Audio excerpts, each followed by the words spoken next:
খুব ভাল অভিজ্ঞতা।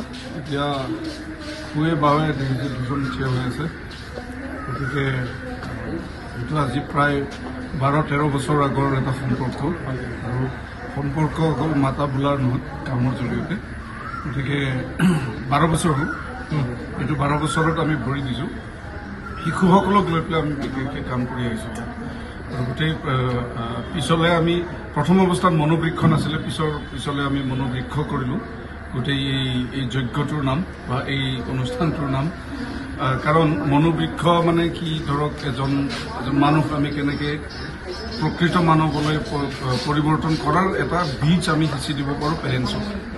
গতিকে ইয়াত আমি একো তেনেকুৱা ধৰণৰ বহুত ডাঙৰ কাম নকৰোঁ, কিন্তু আমাৰ শিশুসকলৰ যিটো ইনবৰ্ণ টেলেণ্ট আছে, হিডেন টেলেণ্ট আছে, সেইখিনিক আমি কেনেকৈ অকণমান পেৰেণ্টছসকলক আঙুলিয়াই দিব পাৰোঁ যে আপোনাৰ ল'ৰাটো এনেকুৱা, আপোনাৰ ছোৱালীজনী এনেকুৱা। গতিকে সেইবিলাকৰ ওপৰত কাম হয়। আৰু আমাৰ গোটেই প্ৰচেছটো হৈছে থিয়েটাৰ ইন এডুকেশ্যন। নাটকৰ জৰিয়তে আমি কেনেকৈ শিক্ষা দিব পাৰোঁ, গতিকে সেইটো খুব ইম্পৰ্টেণ্ট। গোটেই ভাৰতবৰ্ষত এইটো কাম চলি আছে, আৰু আমাৰ অসমত এতিয়া লাহে লাহে এইটো আৰম্ভ হৈছে, কিন্তু আমি 12 বছৰ আগৰ পৰা আমি কৰি আছোঁ। টংলাৰ দাপুন্দা মিৰৰ আৰু আমাৰ যিটো সৰ্বগড় হৃদম, সেইটো। গতিকে আমাৰ সন্মুখত এতিয়া বহুত ডাঙৰ ডাঙৰ ল'ৰা ছোৱালী আছে, আমি বুঢ়া হৈ গৈ আছোঁ। কিন্তু 12 বছৰৰ আগত যিখিনি ল'ৰা ছোৱালী ইয়াত কাম কৰিছিল, তেখেতসকলে খুব ভাল কাম কৰি আছে এতিয়া। এতিয়া আমাৰ ৰিজাল্ট অৰিয়েণ্টেড নহয় আমাৰ কাম, যে আমি 1 মাহ বোলে ইয়াত খুব নাচ গান শিকালোঁ, তাৰপিছত বোলে এক্সপাৰ্ট হৈ গ'ল, তেনেকুৱা কথা নহয়।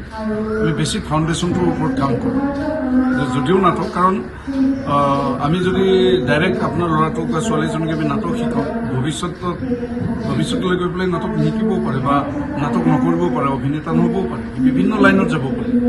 গতিকে সেইটোৰ এটা ফাউণ্ডেশ্যন আমি মেকিং কৰি দিওঁ, যাতে পেৰেণ্টছসকলে তেখেতসকলৰ ল'ৰা ছোৱালীখিনিক খুব সুন্দৰভাৱে এটা গতি প্ৰদান কৰে।